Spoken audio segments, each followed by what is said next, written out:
My name is Amelia Garcia.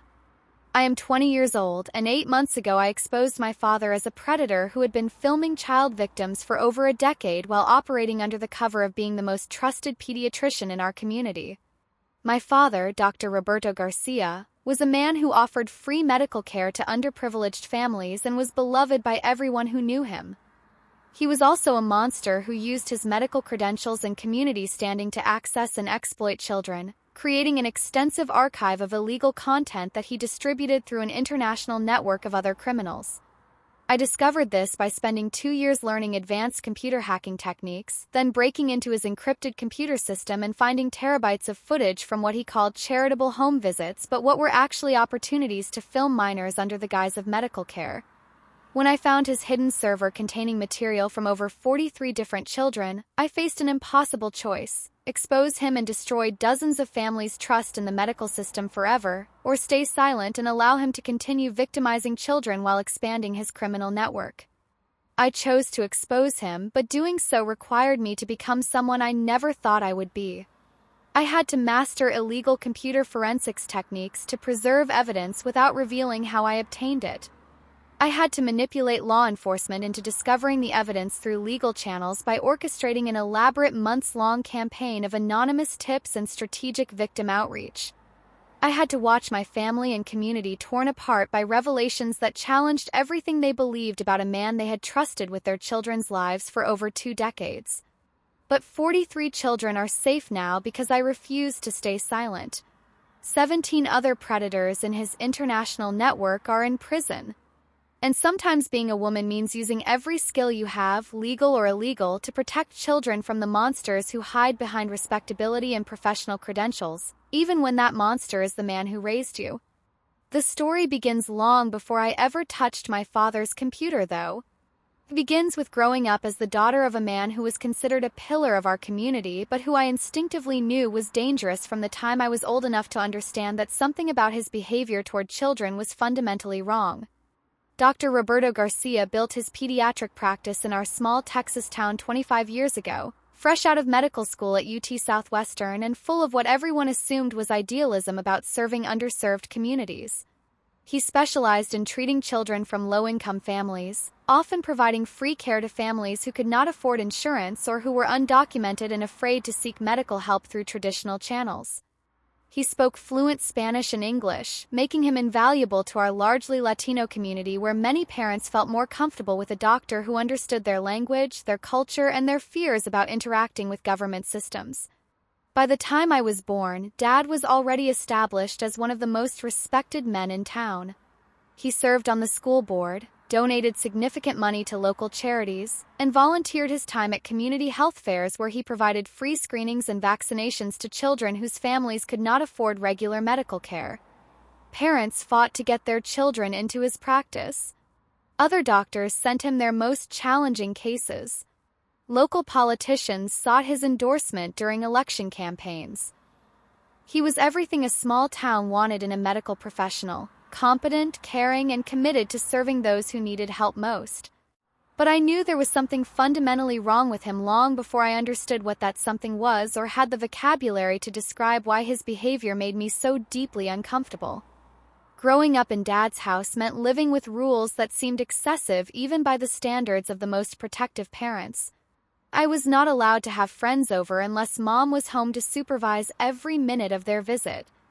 I was not allowed to spend the night at other children's houses ever, regardless of how well we knew the families or how many times Mom tried to convince Dad that such restrictions were unreasonable. I was not allowed to participate in activities that required overnight trips, summer camps, or any unsupervised time with adults other than immediate family members. Dad insisted on driving me to and from school every day, even when Mom offered to do it or when I became old enough to walk the 6 blocks to school safely by myself. He monitored my phone calls from the time I was old enough to use the telephone, often listening in on extension phones and requiring detailed explanations of who I had talked to and what we had discussed. When I became old enough to have a cell phone, he installed tracking and monitoring software that allowed him to read my text messages, see my call logs, and track my location at all times. He required detailed explanations of where I was going and who I would be with any time I left the house, even for activities as innocent as going to the library or meeting friends at the local mall. At the time, I thought Dad was just overprotective because he was a doctor who saw the worst things that could happen to children in his professional practice. Mom explained his behavior by saying that his work exposed him to child abuse cases, neglect situations, and medical emergencies that made him paranoid about my safety and hypervigilant about potential dangers that other parents might not recognize. My name is Amelia Garcia. I am 20 years old, and 8 months ago I exposed my father as a predator who had been filming child victims for over a decade while operating under the cover of being the most trusted pediatrician in our community. My father, Dr. Roberto Garcia, was a man who offered free medical care to underprivileged families and was beloved by everyone who knew him. He was also a monster who used his medical credentials and community standing to access and exploit children, creating an extensive archive of illegal content that he distributed through an international network of other criminals. I discovered this by spending 2 years learning advanced computer hacking techniques, then breaking into his encrypted computer system and finding terabytes of footage from what he called charitable home visits but what were actually opportunities to film minors under the guise of medical care. When I found his hidden server containing material from over 43 different children, I faced an impossible choice: expose him and destroy dozens of families' trust in the medical system forever, or stay silent and allow him to continue victimizing children while expanding his criminal network. I chose to expose him, but doing so required me to become someone I never thought I would be. I had to master illegal computer forensics techniques to preserve evidence without revealing how I obtained it. I had to manipulate law enforcement into discovering the evidence through legal channels by orchestrating an elaborate months-long campaign of anonymous tips and strategic victim outreach. I had to watch my family and community torn apart by revelations that challenged everything they believed about a man they had trusted with their children's lives for over 2 decades. But 43 children are safe now because I refused to stay silent. 17 other predators in his international network are in prison. And sometimes being a woman means using every skill you have, legal or illegal, to protect children from the monsters who hide behind respectability and professional credentials, even when that monster is the man who raised you. The story begins long before I ever touched my father's computer, though. It begins with growing up as the daughter of a man who was considered a pillar of our community but who I instinctively knew was dangerous from the time I was old enough to understand that something about his behavior toward children was fundamentally wrong. Dr. Roberto Garcia built his pediatric practice in our small Texas town 25 years ago, fresh out of medical school at UT Southwestern and full of what everyone assumed was idealism about serving underserved communities. He specialized in treating children from low-income families, often providing free care to families who could not afford insurance or who were undocumented and afraid to seek medical help through traditional channels. He spoke fluent Spanish and English, making him invaluable to our largely Latino community where many parents felt more comfortable with a doctor who understood their language, their culture, and their fears about interacting with government systems. By the time I was born, Dad was already established as one of the most respected men in town. He served on the school board, donated significant money to local charities, and volunteered his time at community health fairs where he provided free screenings and vaccinations to children whose families could not afford regular medical care. Parents fought to get their children into his practice. Other doctors sent him their most challenging cases. Local politicians sought his endorsement during election campaigns. He was everything a small town wanted in a medical professional: competent, caring, and committed to serving those who needed help most. But I knew there was something fundamentally wrong with him long before I understood what that something was or had the vocabulary to describe why his behavior made me so deeply uncomfortable. Growing up in Dad's house meant living with rules that seemed excessive even by the standards of the most protective parents. I was not allowed to have friends over unless Mom was home to supervise every minute of their visit. I was not allowed to spend the night at other children's houses ever, regardless of how well we knew the families or how many times Mom tried to convince Dad that such restrictions were unreasonable. I was not allowed to participate in activities that required overnight trips, summer camps, or any unsupervised time with adults other than immediate family members. Dad insisted on driving me to and from school every day, even when Mom offered to do it or when I became old enough to walk the 6 blocks to school safely by myself. He monitored my phone calls from the time I was old enough to use the telephone, often listening in on extension phones and requiring detailed explanations of who I had talked to and what we had discussed. When I became old enough to have a cell phone, he installed tracking and monitoring software that allowed him to read my text messages, see my call logs, and track my location at all times. He required detailed explanations of where I was going and who I would be with any time I left the house, even for activities as innocent as going to the library or meeting friends at the local mall. At the time, I thought Dad was just overprotective because he was a doctor who saw the worst things that could happen to children in his professional practice. Mom explained his behavior by saying that his work exposed him to child abuse cases, neglect situations, and medical emergencies that made him paranoid about my safety and hypervigilant about potential dangers that other parents might not recognize. He sees what happens to children who are not carefully supervised, she would tell me when I complained about his excessive restrictions and invasive monitoring. He sees the injuries and trauma that result from parents who are too trusting or too careless. He just wants to make sure nothing bad happens to you because he knows how quickly things can go wrong. But there were other aspects of Dad's behavior that seemed strange and concerning, things that Mom's explanations about his professional paranoia could not account for or justify. He was obsessed with my physical development in ways that made me deeply uncomfortable from the time I entered puberty. He insisted on conducting my annual physical exams himself, even though it would have been completely normal and appropriate for me to see a different doctor as I got older and developed the kind of privacy needs that most teenage girls have around their bodies.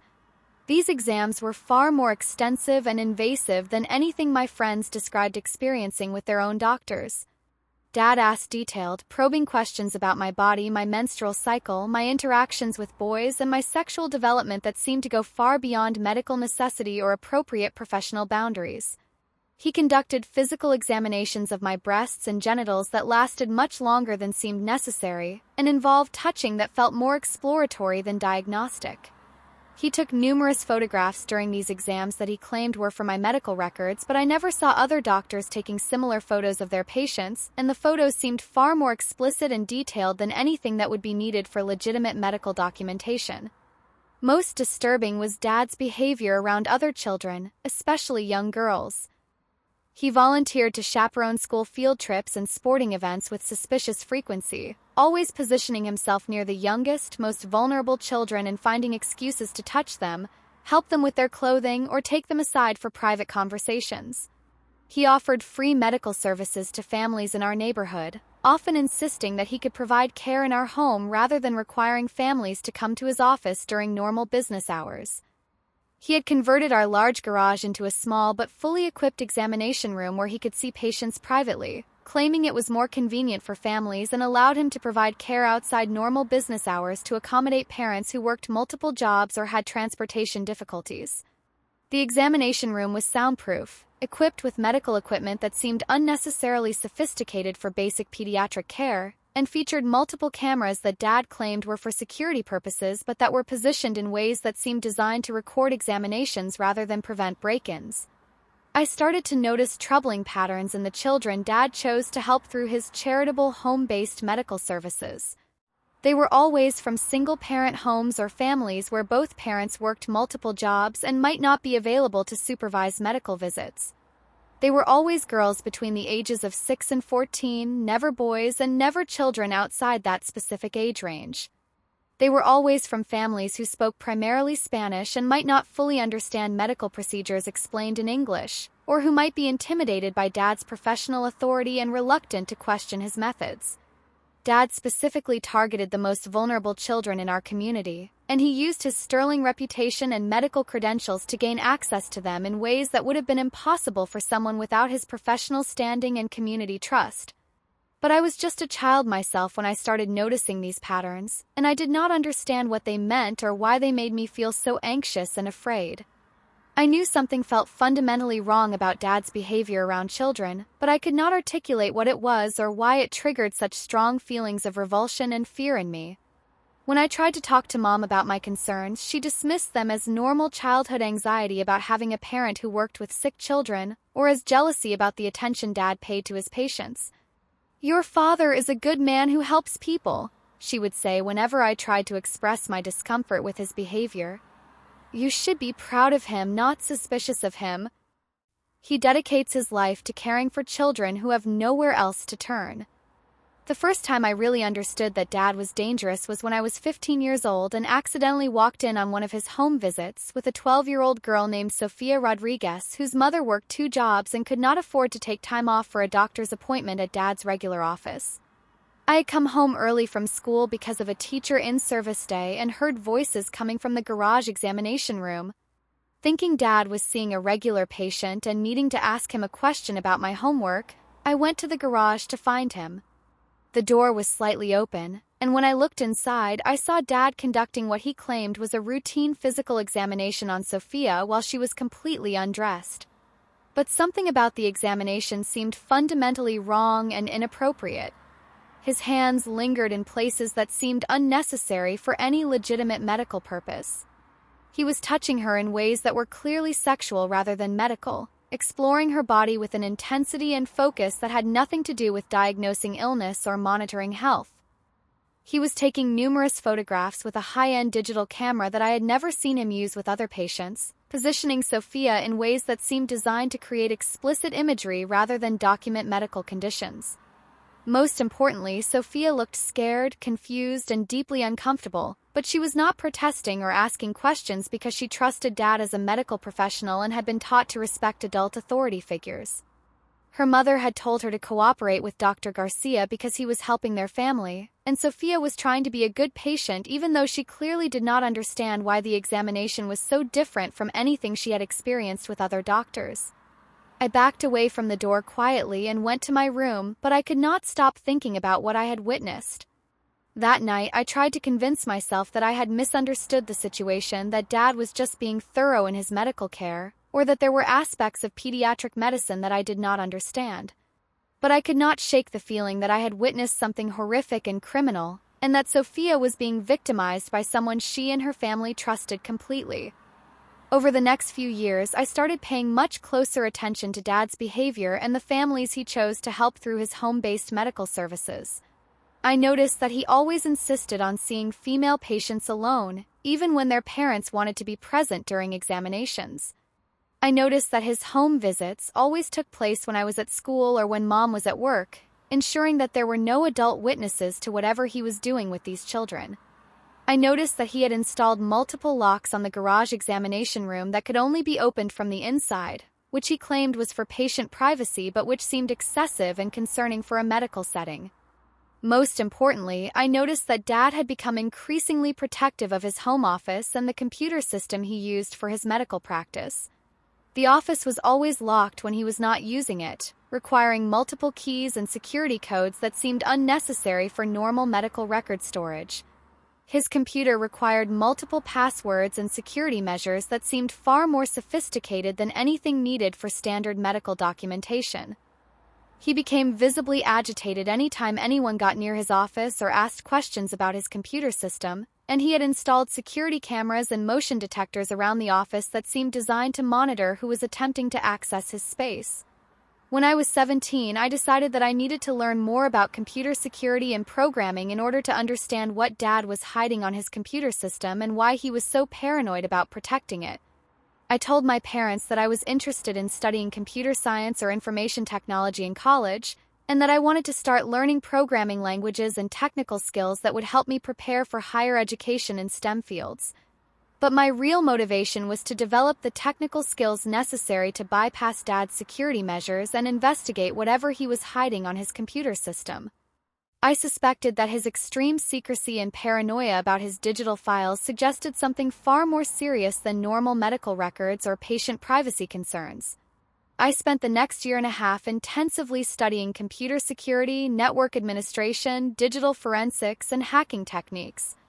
I taught myself multiple programming languages, studied how to bypass password protections and access restricted files, and researched advanced techniques for examining computer systems without leaving traces of unauthorized access. I learned how to copy encrypted files without the owner knowing, how to analyze digital evidence without contaminating it, and how to preserve data in ways that would be admissible in legal proceedings. My plan was to access Dad's computer system when he was not home and conduct a thorough investigation of his files, looking for evidence of whatever he was hiding behind his elaborate security measures. I was not sure what I would find, but I knew that his secrecy and paranoia about his computer system suggested something significant enough to justify the risk of getting caught. The opportunity came during my senior year of high school when Mom and Dad went out of town for a 3-day medical conference in Dallas and left me alone at home for the weekend. Dad had forgotten to completely shut down his computer system before leaving, which meant I could access it without needing to crack his initial login passwords or bypass his most sophisticated security measures. What I found on Dad's computer was worse than anything I could have possibly imagined. Hidden behind multiple layers of encryption and stored in directories with misleading names designed to look like routine medical files, Dad had been maintaining an extensive archive of illegal content involving children. The files were meticulously organized by date, location, subject, and type of content, suggesting a systematic and professional approach to documenting and cataloging his crimes. There were thousands of video files, tens of thousands of photographs, and detailed notes about his interactions with specific children that read like a predator's handbook for targeting and grooming victims. Most of the content appeared to have been recorded during Dad's charitable home visits and private examinations in our garage. He had installed sophisticated hidden cameras throughout the examination room that recorded everything he did with his young patients from multiple angles. The videos showed him conducting examinations that went far beyond any legitimate medical necessity, touching children inappropriately, positioning them in explicit ways, and engaging in sexual acts with children as young as 6 years old. But the archive was not just documentation of Dad's own crimes. He was also a central figure in what appeared to be an international network of individuals who produced, traded, and distributed similar content. His computer contained material that had clearly been produced by other people in various locations around the world, and there was extensive evidence that he was actively trading and selling his own illegal content to other members of this network. The scope of the network was staggering. Based on the communications I found, Dad was in contact with at least 20 other individuals in the United States, Canada, Mexico, and several European countries who were producing similar content. They shared techniques for accessing and grooming victims, traded content featuring different children, and coordinated their activities to avoid detection by law enforcement. Dad appeared to be one of the most prolific producers in the network, contributing new content on a regular basis and serving as a mentor to newer members. Most horrifying was the scope of Dad's personal victimization. Based on the files I found, he had been documenting his abuse of children for over 14 years, starting just 2 years after he opened his practice in our town. I recognized many of the victims as children from our neighborhood and surrounding communities, girls whose families had trusted Dad to provide medical care for their daughters. Many of the families were people I knew personally, people who considered Dad a hero and a saint for providing free medical services to their children. I spent the entire weekend copying and analyzing the files, trying to understand the full extent of Dad's crimes and the network he was part of. The more I discovered, the more horrified and overwhelmed I became.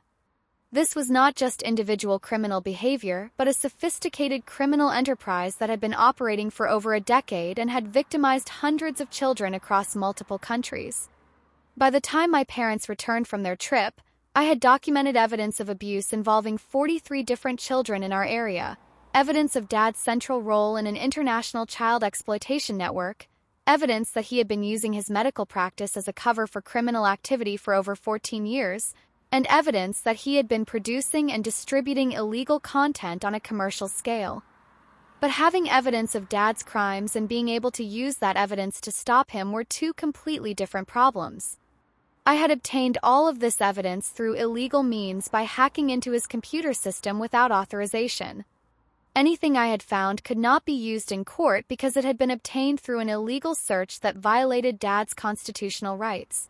If I reported what I had discovered, Dad's lawyers could argue that his rights had been violated and that all evidence should be excluded from any criminal prosecution.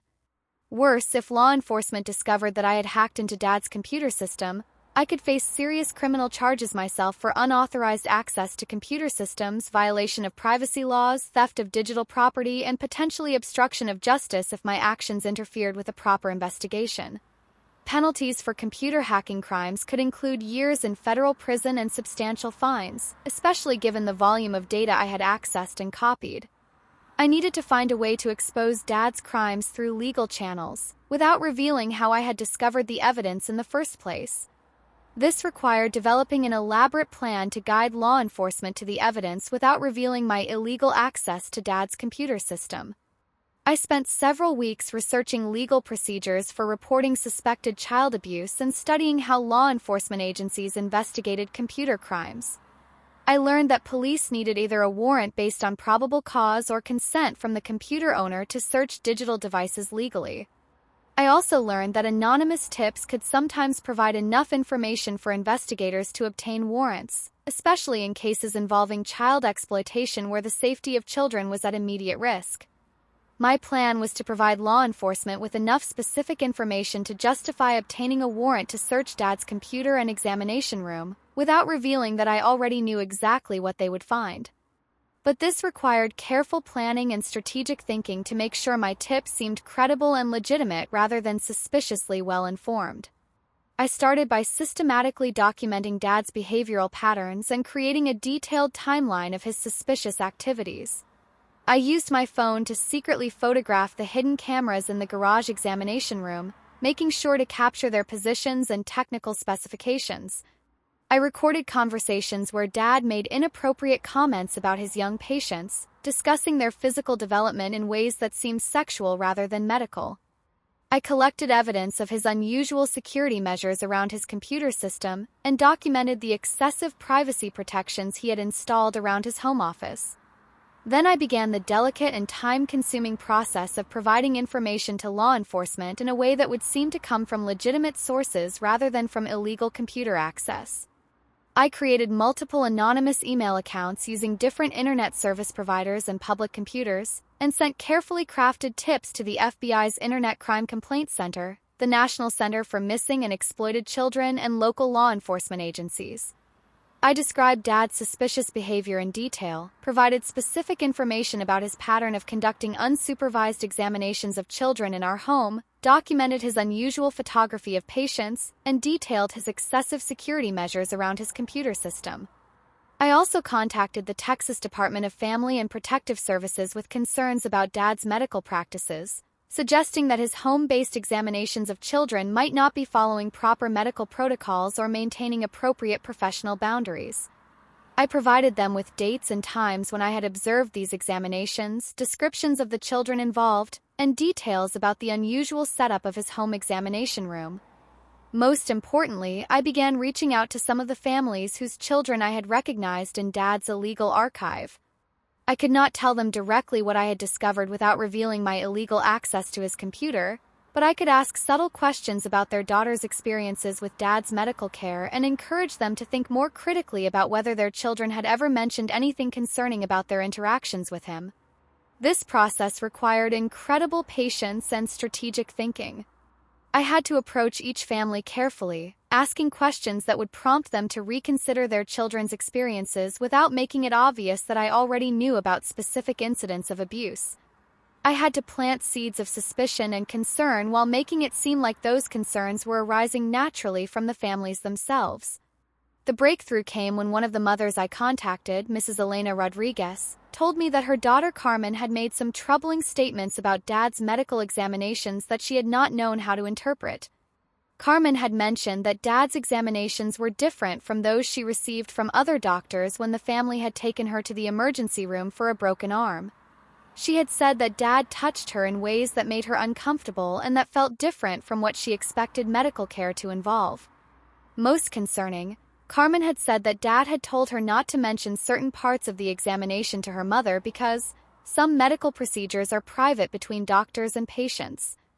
Mrs. Rodriguez had been concerned about these statements but had not known what to do about them. Dad was such a respected and beloved member of the community that she was afraid of making accusations against him without clear evidence. She was also worried that she might be misinterpreting innocent statements by a young child who might not understand the difference between appropriate and inappropriate medical care.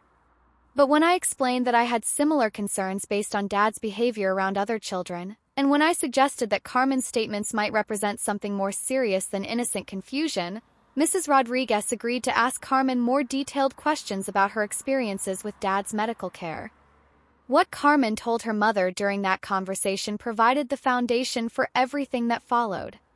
Carmen described multiple incidents during medical examinations where Dad had touched her genitals for extended periods, had required her to touch his genitals, and had taken photographs of her while she was undressed. She said that Dad had told her these procedures were normal parts of medical examinations, but that she should not discuss them with her mother because her mother might not understand medical terminology. Mrs. Rodriguez was horrified and immediately contacted local police to report suspected child sexual abuse. Carmen's detailed report provided law enforcement with the probable cause they needed to obtain warrants to search Dad's computer system, his home examination room, and his medical office. When they executed the warrants 2 weeks later, they found everything I knew they would find: the sophisticated hidden camera system in the examination room, the extensive archive of illegal content on his computer, evidence of his participation in the international criminal network, and documentation of abuse involving dozens of children over more than a decade. Dad was arrested at his medical office during normal business hours in front of staff and patients, creating a scene that shocked the entire community. He was charged with multiple counts of child sexual abuse, production and distribution of child exploitation material, operating a criminal enterprise, and conspiracy to commit crimes against children in multiple jurisdictions. The investigation that followed was one of the largest child exploitation cases in the history of our region. FBI agents spent months analyzing the content found on Dad's computer, identifying victims, and tracing connections to other members of the criminal network. They discovered that Dad had been abusing his position as a trusted medical professional to victimize children for over 14 years, and that he was part of an international network that had produced and distributed illegal content involving hundreds of children. The arrest sent shockwaves through our community that are still reverberating today. Parents who had trusted Dad with their children's medical care for years suddenly had to face the possibility that their daughters had been victimized by someone they considered a hero. Families who had received free medical care from Dad had to grapple with the reality that his generosity had been a calculated strategy for accessing vulnerable children. The entire medical community in our area had to confront the fact that they had worked alongside a predator for over 2 decades without recognizing the signs of his criminal behavior. Mom was completely destroyed by the revelations about Dad's crimes. She had been married to him for 22 years and had never suspected that he was capable of such horrific behavior. She blamed herself for not recognizing the signs, for not protecting the children he victimized, and for raising me in a home with someone who turned out to be a monster. "How did I not know?" she asked me over and over again during the weeks following Dad's arrest. How did I live with him for all those years, share a bed with him, raise a child with him, and not realize what he was doing? Because he was extremely careful to hide it, I told her during one of our long conversations about the situation. Because he used his reputation and professional credentials to make his behavior seem normal and appropriate. Because he specifically targeted families who might not be able to recognize inappropriate medical behavior or who might be intimidated by his professional authority. But you knew something was wrong. You were suspicious of him for years before any of this came to light. Why did I not see what you saw? Why did I not have the same instincts about his behavior? Because you wanted to believe that he was a good man, I explained. Because it was easier to dismiss my concerns as childhood paranoia than to face the possibility that you were married to someone who was harming children. Because he was very good at compartmentalizing his criminal behavior and presenting himself as a loving husband and father. I should have listened to you when you tried to tell me something was wrong. I should have investigated instead of making excuses for his behavior. Maybe. But even if you had been more suspicious, we might not have been able to stop him without the kind of evidence that led to his arrest. He was very sophisticated in how he covered his tracks and protected himself from detection. But if I had been more vigilant, if I had paid closer attention to his behavior around children, maybe some of those girls would not have been hurt. You cannot blame yourself for his crimes. He was responsible for choosing to hurt children, and he was responsible for developing the elaborate systems that allowed him to avoid detection for so long. Criminal case against Dad was overwhelming in its scope and detail. Law enforcement found evidence of abuse involving 43 different children in our area over a 14-year period. They discovered that he was part of an international network of 17 other individuals who regularly traded illegal content featuring children. They traced financial transactions showing that Dad had been selling access to his illegal archive to other members of the network, generating substantial income from his criminal activities. During the investigation, additional victims came forward as their families learned about Dad's arrest and began to understand that concerning behaviors their children had reported over the years were actually signs of abuse. Many of these families had previously dismissed their children's complaints because they trusted Dad as a medical professional and could not believe that someone with his reputation would harm their daughters. The investigation also revealed that Dad's crimes could have been stopped years earlier if people had been more willing to listen to children's reports of inappropriate behavior and more suspicious of adults who seemed unusually eager to gain access to children.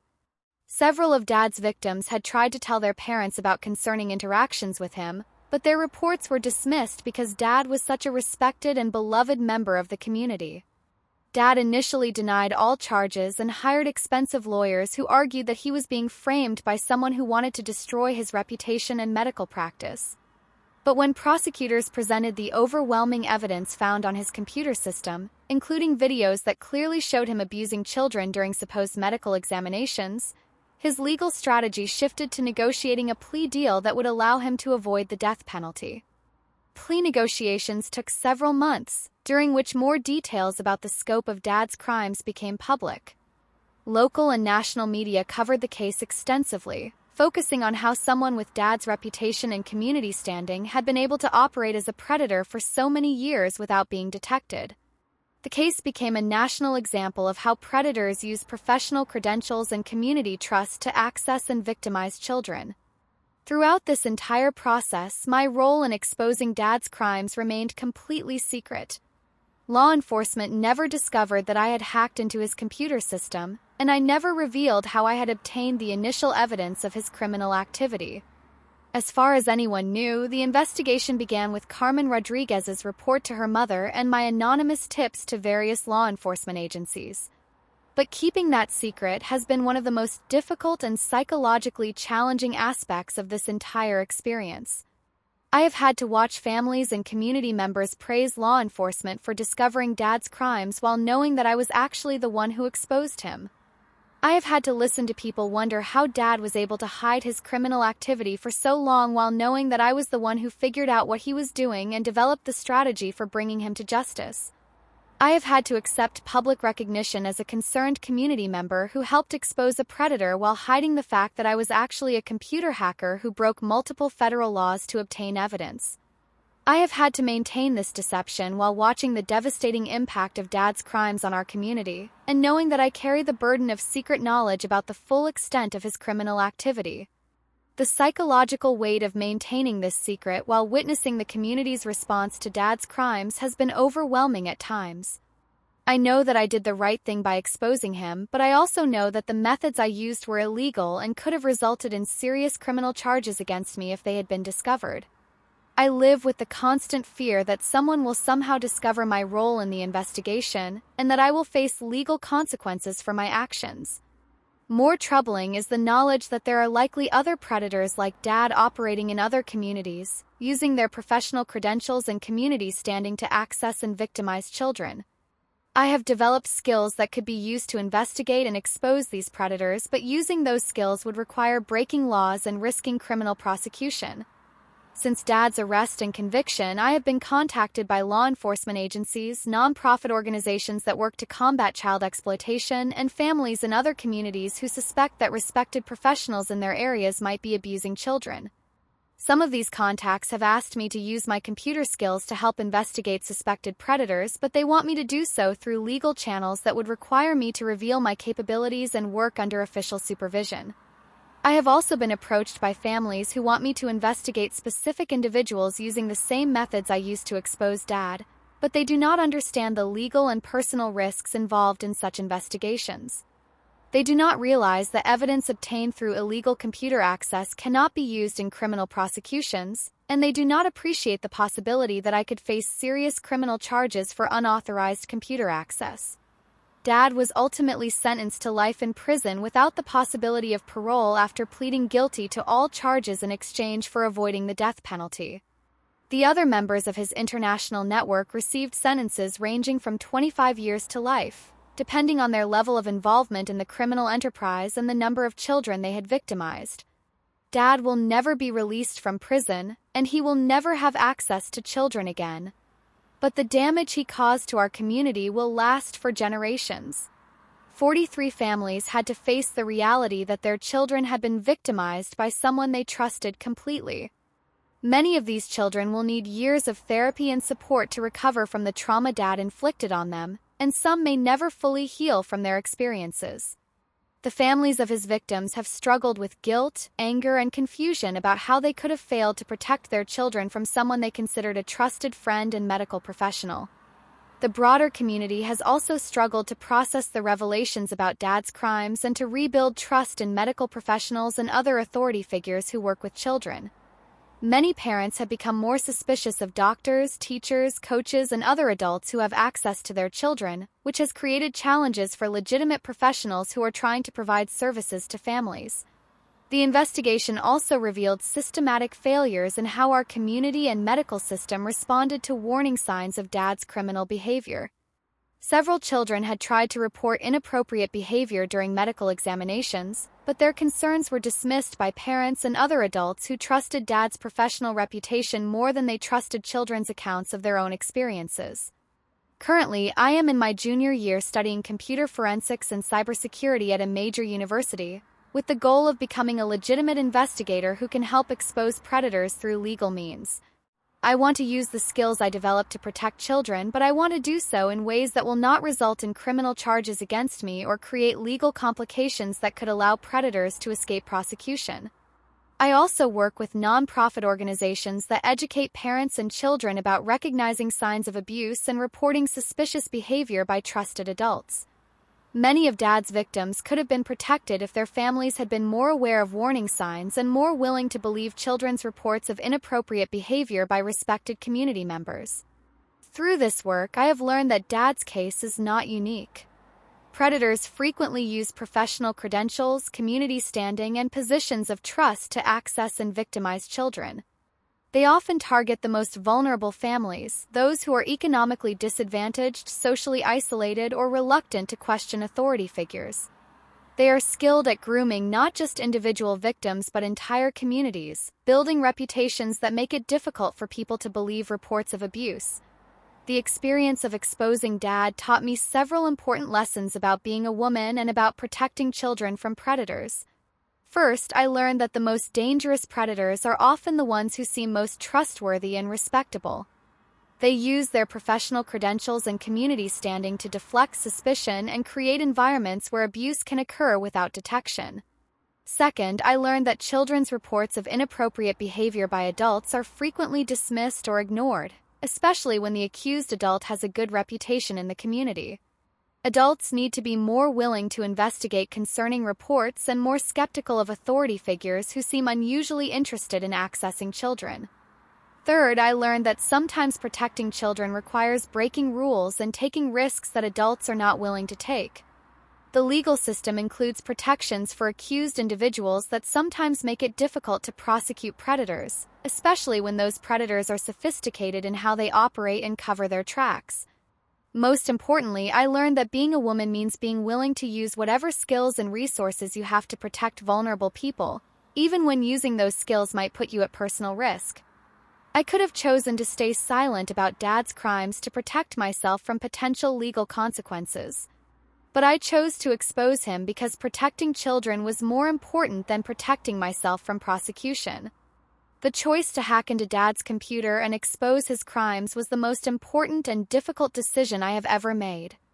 cost me my relationship with my father, it destroyed my family as I knew it, and it forced me to carry the burden of secret knowledge about the extent of his criminal activity and my role in his prosecution. It also made me complicit in illegal activity that could have serious consequences if discovered. But it also saved 43 children from continued victimization and dismantled an international network of predators who were exploiting children across multiple countries. Brought justice to victims who had been failed by every adult who was supposed to protect them. It exposed systematic problems in how our community and medical system respond to warning signs of child abuse. I would make the same choice again tomorrow if I had to, because sometimes being a woman means being willing to become a criminal yourself to stop criminals from hurting children. Sometimes it means using illegal methods to achieve legal justice. Sometimes it means accepting personal consequences to prevent greater harm to innocent people. Dad is in prison for the rest of his life, and the children he victimized are receiving the help they need to recover from their trauma. The international network he was part of has been dismantled, and other predators who shared illegal content with him have been prosecuted and imprisoned. Our community now better understands the importance of listening to children's reports of inappropriate behavior and being more suspicious of adults who seem unusually eager to gain access to children. That is what matters to me. Not whether my methods were legal or whether I followed proper procedures, but whether children are safer because of my actions. And they are demonstrably safer, which means I made the right choice regardless of the personal cost or legal risk. The ongoing challenge is figuring out how to use the skills I developed and the knowledge I gained to continue protecting children without putting myself at legal risk or compromising future investigations. I am working to channel my abilities into legitimate channels while also maintaining the capacity to act outside the system when necessary to protect children who are being failed by official responses. My name is Amelia Garcia. I am 20 years old, and I am the daughter who exposed her pediatrician father as a predator who had been filming and abusing children for over 14 years. I am the computer hacker who broke into his encrypted files and discovered evidence of crimes against 43 children. I am the young woman who chose to risk criminal prosecution rather than allow a respected professional to continue victimizing vulnerable children while operating an international criminal network. I am also the woman who learned that sometimes the most important battles are fought in secret, sometimes the most heroic acts are also the most illegal, and sometimes protecting children requires becoming someone you never thought you could be. I am comfortable with all of those contradictions because they resulted in justice for children who had been failed by every adult who was supposed to protect them. And in the end, that is what being a woman means to me. Means being willing to break any law, risk any consequence, and pay any price to protect children from the monsters who hide behind respectability and professional credentials. Means using whatever skills you have, legal or illegal, to expose predators and prevent them from harming innocent people. 'Cause children's safety is more important than my reputation, my legal status, or my personal comfort. And I will always choose protecting children over protecting myself, no matter what the cost may be. Thank you for listening to my story. I have left 2 more stories on your screen. Click on whichever one resonates with your heart. And if you want to join our sisterhood of survivors who refuse to stay silent, that notification bell is your invitation. Until tomorrow, remember, your voice is your power and it is never too late to use it.